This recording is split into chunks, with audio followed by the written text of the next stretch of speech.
আজকের ক্লাসে আমরা শিখব হোমের অধীনে থাকা ক্লিপবোর্ড এবং ফন্ট টুলবারের কাজগুলি। তো এই কাজগুলি করার আগে অবশ্যই আমাদেরকে সিলেক্ট করা জানতে হবে। তো সিলেক্ট কিভাবে করবেন? প্রথমত কয়েকটি প্যারাগ্রাফ লিখে নিবেন। লিখে নেওয়ার পর আ একদম শুরুতে ক্লিক করবেন অর্থাৎ কার্সর। কার্সরটা যদি শব্দের বাম দিকে থাকে তাহলে চেপে ধরে ডান দিকে নিতে হবে, তাহলে সিলেক্ট হয়ে যাবে। আর যদি ডান দিকে থাকে তাহলে চেপে ধরে বাম দিকে নিতে হবে। এইভাবে সিলেক্ট করতে পারবেন, অথবা এই লেখার পাশে অর্থাৎ মার্জিনের পাশে যদি একবার ক্লিক করেন তাহলে একটা লাইন সিলেক্ট হবে, দুইবার ক্লিক করলে অর্থাৎ ডাবল ক্লিক করলে একটা প্যারাগ্রাফ সিলেক্ট হবে। আর যদি আপনার অনেকগুলো লেখা থাকে, ধরেন কয়েকটি প্যারাগ্রাফ আছে, তাহলে এখানে মার্জিনের বাম দিকে ট্রিপল ক্লিক করলে আপনার সবগুলো লেখাই সিলেক্ট হয়ে যাবে। তো এখন আমি উপরের প্যারাগ্রাফটা কপি করে নিচের দিকে নিয়ে আসব। তাহলে কি করতে হবে? আগে উপরের প্যারাগ্রাফ সিলেক্ট করতে হবে, এরপর হোমের নিচে থাকা এই ক্লিপবোর্ড থেকে কপিতে ক্লিক করতে হবে, এরপর লেখার নিচে যেখানে এই প্রথম প্যারাগ্রাফটি রাখবেন সেখানে ক্লিক করে পেস্ট ক্লিক করতে হবে, তাহলে সেই লেখাটা কপি হয়ে যাবে। এবং আমরা যতবার এখন পেস্টে ক্লিক করব ততবারই লেখাটা কপি হয়ে যাবে। এরপর যদি আমরা কাট করতে চাই, যেমন এই ভিডিও শব্দটি আমরা কেটে এই ডকুমেন্টের ডান দিকে বসাবো, তাহলে কি করতে হবে? এই ভিডিও শব্দটি আমি সিলেক্ট করলাম, এরপর কপির উপরে কাট আছে, কাটে ক্লিক করলাম, এরপর ডকুমেন্টের শেষে ক্লিক করে পেস্টে ক্লিক করলাম। তাহলে এখন দেখেন যে কাট করলে কি হবে? এক জায়গা থেকে আরেক জায়গায় সরাসরি চলে যাবে। এটি হচ্ছে মূলত কাট।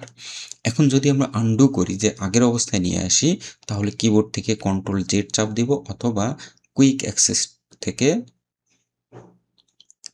আনডু করব, তাহলে আমাদের লেখাগুলো আগের অবস্থায় চলে আসবে। এই যে দেখেন, আমি একটা সূত্র দিয়ে লিখছিলাম, এটি আগের অবস্থায় চলে আসছে। এখন যদি আমি কিবোর্ড থেকে কন্ট্রোল ওয়াই অথবা কুইক অ্যাক্সেস টুলবার থেকে রিডু করি, তাহলে আমার লেখাগুলো আবার এই অবস্থায় চলে আসবে। তাহলে আনডু হচ্ছে আগের অবস্থা, রিডু হচ্ছে পরের অবস্থা।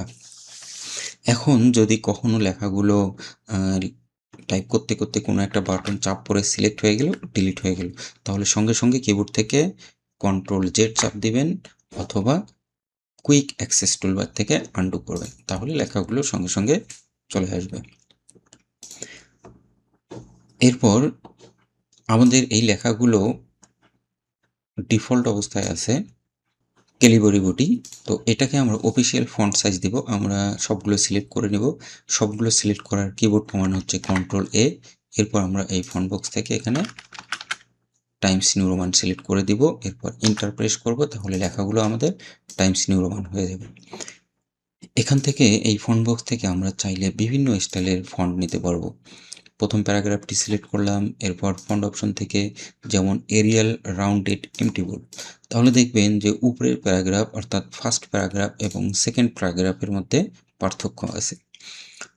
তো আমরা স্টাইলিস্ট ফন্টগুলো বিভিন্ন ডিজাইনের ক্ষেত্রে ব্যবহার করতে পারি, কিন্তু অফিসিয়াল কাজের ক্ষেত্রে এইগুলো ব্যবহার হবে না।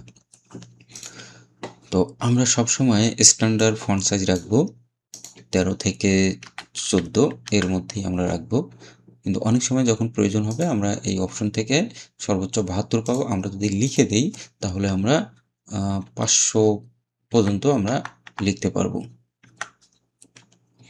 এরপর যদি আমরা, আমাদের তো এত বড় ফন্ট প্রয়োজন হবে না, আমাদের যতটুকু প্রয়োজন হবে ততটুকুই আমরা এখানে কাস্টমাইজভাবে নিতে পারবো। যেমন যদি আমার 15 প্রয়োজন হয়, 15 লিখে এন্টার প্রেস করব।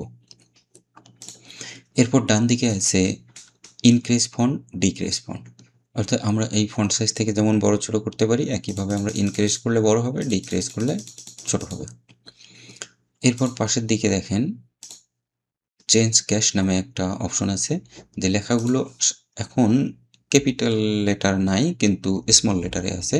তো এই লেখাগুলোকে যদি আমরা ক্যাপিটাল লেটার করতে চাই বা বড় হাতের করতে চাই, সিলেক্ট করে নেব, নেওয়ার পর এই চেঞ্জ ক্যাশ থেকে আপার কেস করে দিব, তাহলে লেখাগুলো ক্যাপিটাল লেটার হবে। আবার যদি আগের মতো করতে চাই, তাহলে চেঞ্জ ক্যাশ থেকে সেন্টেন্স ক্যাশ সবগুলো ছোট হাতের বা সেন্টেন্স ক্যাশ হয়ে যাবে। এরপর আমরা যদি কোনো একটা লেখাকে বোল্ড করতে চাই, ধরেন আমি এই পাওয়ারফুল শব্দটাকে সিলেক্ট করে বিতে ক্লিক করলাম, একটু বোল্ড হয়ে গেল, মোটা হয়ে গেল। আইতে ক্লিক করলাম, বাঁকা হয়ে গেল। ইউতে ক্লিক করলাম, আন্ডারলাইন হয়ে গেল। এরপরে যদি আমি কালার করি তাহলে আমার কালার হয়ে গেছে। তাহলে এখানে কিন্তু 3-4টা ইফেক্ট অ্যাপ্লাই হয়ে গেছে এই পাওয়ারফুল শব্দটার মধ্যে। বোল্ড, ইটালিক, আন্ডারলাইন এবং একটা কালার, 4টা ইফেক্ট।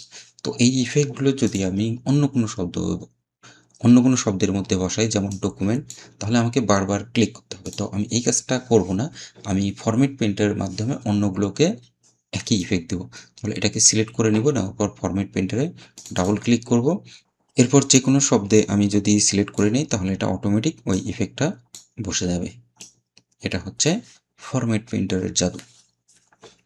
এরপর যদি আমরা ফরম্যাট পেইন্টারে আবার ক্লিক করি তাহলে এটা নর্মাল হয়ে যাবে। এখন দেখেন, এই লেখাগুলোকে যদি আমরা আবার স্বাভাবিক করতে চাই তাহলে সবগুলো লেখা সিলেক্ট করে একদম ফন্ট টুলবারের উপরে কর্নারে আছে ক্লিয়ার ফরম্যাটিং, ক্লিক করব, লেখাগুলো একদম স্বাভাবিক হয়ে যাবে। ক্যালিবরি এবং ডিফল্ট সাইজ 11 থেকে যাবে। এরপর যদি আমরা কোনো লেখাকে হাইলাইট করতে চাই তাহলে আমরা সেই লেখাটাকে বা কোনো একটা প্যারাগ্রাফে হাইলাইট করব, সিলেক্ট করে এই যে আমাদের এখানে টেক্সট হাইলাইট কালার আছে, আমরা এই অপশনে ক্লিক করে এখানে বিভিন্ন ধরনের হাইলাইট ব্যবহার করতে পারবো। এইভাবে সিলেক্ট করেও নিতে পারবো,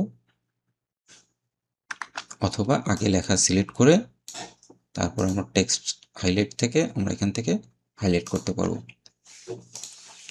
এরপর দেখেন আছে সাবস্ক্রিপ্ট আর হচ্ছে সুপারস্ক্রিপ্ট। তো আমরা যদি যখন a+b অল স্কোয়ারের সূত্র লিখি অনেক সময়, তাহলে আমাদেরকে এই শর্টকাটগুলো মনে রাখতে হবে।